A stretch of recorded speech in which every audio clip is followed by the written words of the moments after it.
बिस्मिल्लाहिर्रहमानिर्रहीम अस्सलाम वालेकुम। मैं हूं आपका मेज़बान साजिद गुंदल। आज 11 मई है साल 2021।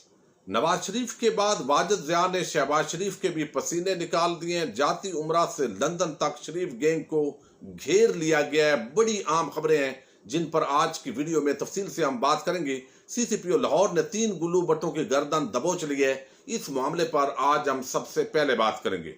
अमूमन बिकाऊ सहाफ़ी एक बात का बहुत प्रोपेगेंडा करते हैं कि शहबाज शरीफ की गवर्नेंस अच्छी थी, सूबा पंजाब को जबरदस्त तरीके से चलाया जा रहा था, दूध और शहद की नहरें बह रही थी। लेकिन बहुत सारे ऐसे एस्पेक्ट्स हैं जिन पर उन्होंने कभी गुफ्तगू नहीं की। मैं इस बात को हमेशा मानता हूं कि उस्मान बुज़दार एक कमजोर वजीर आला है और खास तौर पर एक मखलूत हुकूमत के अंदर जब ब्यूरोक्रेसी ग्रुपों के अंदर तकसीम हो, शरीफ माफिया की वफादार हो, वो कभी भी ना चाहती हो कि इमरान खान की मौजूदा हुकूमत कामयाब हो। इस एस्पेक्ट के अंदर ये कमजोरी अपनी जगह मौजूद है।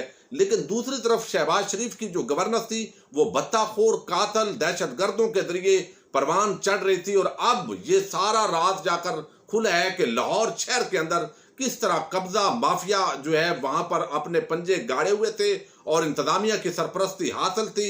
लेकिन बदमाशों के जरिए मुस्लिम लीग नून का पूरा जो वोट बैंक है नेटवर्क वो कंट्रोल किया जा रहा था। जिस तरीके से अरबों रुपए की प्रॉपर्टीज गवर्नमेंट ऑफ पाकिस्तान और प्राइवेट लोगों की वागजार हुई है, ये भी उसकी वाज़े मिसाल है। आज एक बड़ी डेवलपमेंट हुई है और वो जो CCPO लाहौर ने कब्जा माफिया के खिलाफ एक ऑपरेशन का आगाज किया है। CIA पुलिस ने कार्रवाई की है और इस हवाले से मैं खबर आपके सामने रखने जा रहा हूं। CIA पुलिस मॉडल टाउन ने बड़ी कार्रवाई करते हुए रिकॉर्ड याफ्ता कब्जा ग्रुप के मुल्जमान गिरफ्तार कर लिए। DG इन्वेस्टिगेशन शारक जमाल खान की हदायत पर SSP CIA लाहौर की कब्जा माफिया के खिलाफ कार्रवाई में दहशत की अलामत समझे जाने वाला कब्जा ग्रुप का सरगना मोहम्मद अलियास गुजर 3 साथियों समेत गिरफ्तार कर लिया गया है। गिरफ्तार मुल्जमान में मोहम्मद अलियास गुजर, उसके साथी फयाज हुसैन और इमरान खान शामिल है। गिरफ्तार मुल्जमान से नाजायज असला 2 राइफलें 2 पिस्टल और दर्जनों गोलियां बरामद कर ली गई हैं। मुल्जमान असला की नुमाइश करके लोगों की जमीनों पर नाजायज कब्जा किया करते थे।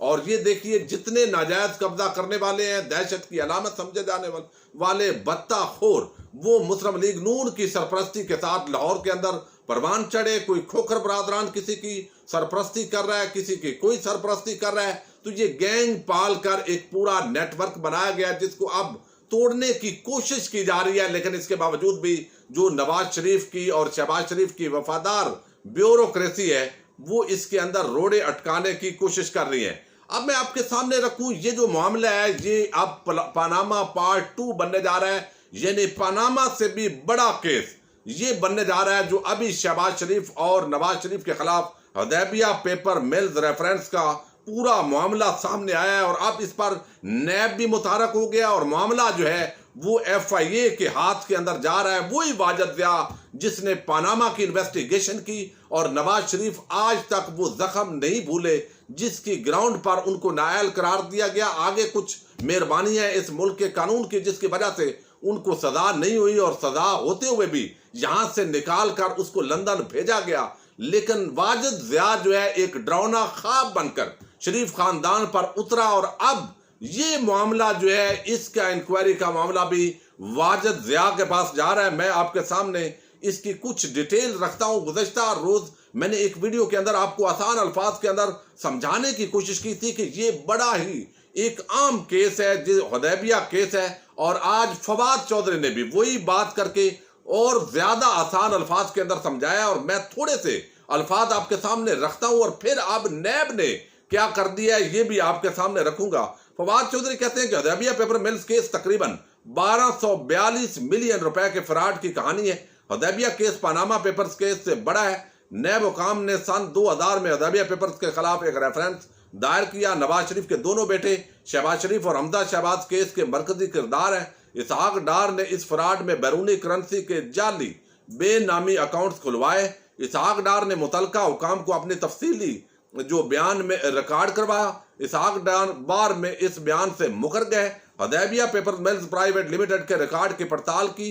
कंपनी के खातों में 30.499 मिलियन और 612 मिलियन रुपए डिपॉजिट जाहिर किए गए। इतनी भारी रकूम की आमद ने तहकीककारों को तफ्तीश में मुब्तला किया। नैब ने 1999 के नैब ऑर्डिनेंस के तहत मामले की पड़ताल के अहकाम सादर किए। इस कंपनी का सरमाया 95.7 मिलियन और मजमूई खसारा 809 मिलियन रुपए था।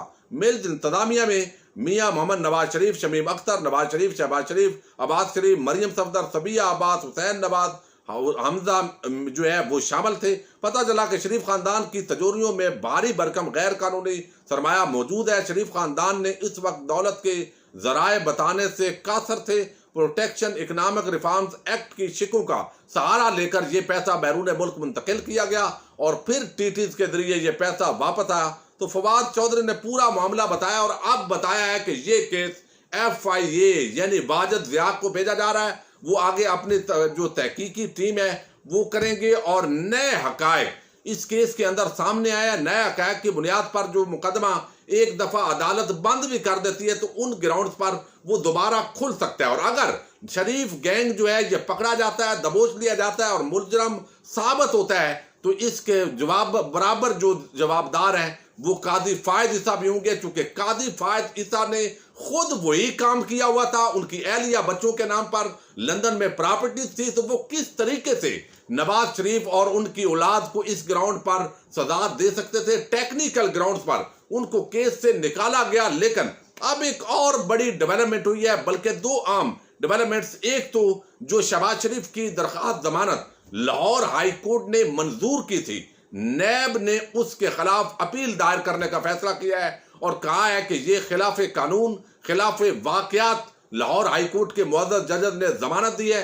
वो मैं उनकी प्रेस रिलीज आपके सामने पढ़ रहा हूं। नैब लाहौर ने मुअज़्ज़ज़ लाहौर हाई कोर्ट के 3 रुकनी बेंच से की जानब से आमदन से ज़्यादा सजात व मनी लॉन्ड्रिंग के इल्जाम में गिरफ्तार मुलज़म शहबाज शरीफ की जमानत के तफसीली फैसला जारी होने के बाद मज़कूरा जमानत के खिलाफ और तफसीली जमानती फैसले में नजरअंदाज किए गए हकायक को मद्देनजर रखते हुए मुअज़्ज़ज़ सुप्रीम कोर्ट में फौरी तौर पर अपील दायर करने का फैसला किया है, जिसके लिए नैब की प्रोसिक्यूशन टीम ने मुलज़म शहबाज शरीफ के खिलाफ ट्रायल कोर्ट में दायर करप्शन रेफरेंस नंबर 22/2020 में पेश किए गए आमदन से ज्यादा सजात मनी लॉन्ड्रिंग की शवायद की रोशनी में आईन और कानून के मुताबिक तैयारी का आगाज कर दिया है। नैब की जानब से इस अमर की वजाहत की जाती है कि नैब एक कौमी इदारा है जिसके तमाम इक़दामात आईन और कानून के मुताबिक किसी भी दबाव को खातिर में लाए बगैर और मुल्क व कौम के मफाद में सर अंजाम दिए जाते हैं। ये दावा इनका हमेशा हर प्रेस रिलीज के अंदर होता है कि नैब बड़ा इदारा है लेकिन चोरों और मुजरमों को प्रोटेक्ट करता है। बहरहाल ये एक बड़ी डेवलपमेंट है कि नैब ने अपील दायर करने का ऐलान कर दिया है और दूसरी तरफ जो 11 अफराद हैं उनका नाम ECL में डालने का एक खत लिखा गया नैब लाहौर की तरफ से और इंकशाफ ये हुआ है कि ये खत 28 अप्रैल को नैब लाहौर ने रावलपिंडी यानी इस्लामाबाद के अपने हेडक्वार्टर के नाम पर लिखा था कि शहबाज शरीफ, उसके अलावा हमजा शहबाज और चंद और आम लोग उनके नाम ECL पे डाल दिए जाएं, क्योंकि अगर ये बैरून मुल्क फरार हो गए तो फिर करप्शन केसेस बहुत बड़े जो है उन पर असर अंदाज होंगे। खत 28 अप्रैल 2021 को नैब लाहौर की जानब से नैब हेडक्वार्टर को अरसाल किया गया। खत में लाहौर हाई कोर्ट के इकदाम को चैलेंज करने की इस्तदा की गई। खत में कहा गया कि 19 जनवरी 2019 को नैब ने शहबाज शरीफ का नाम ECL में डालने की सिफारिश की। वजारत दाखिला ने 21 जनवरी 2019 को सिफारिश मंजूर की और नाम ECL में डाल दिया। शहबाज शरीफ ने ECL में नाम डालने का इकदाम लाहौर हाईकोर्ट में चैलेंज किया। लाहौर हाईकोर्ट ने 26 मार्च 2019 को ECL से नाम निकालने का हुक्म दिया।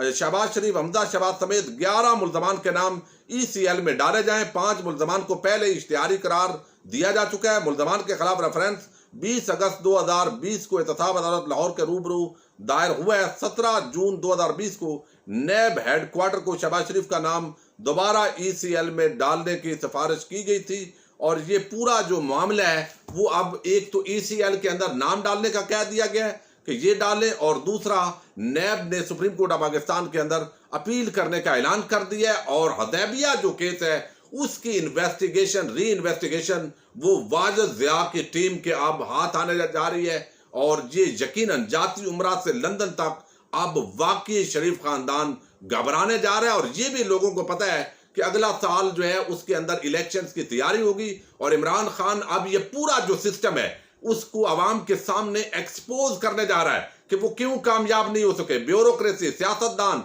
ये पूरा निजाम किस तरह उसने इनको जकड़ लिया।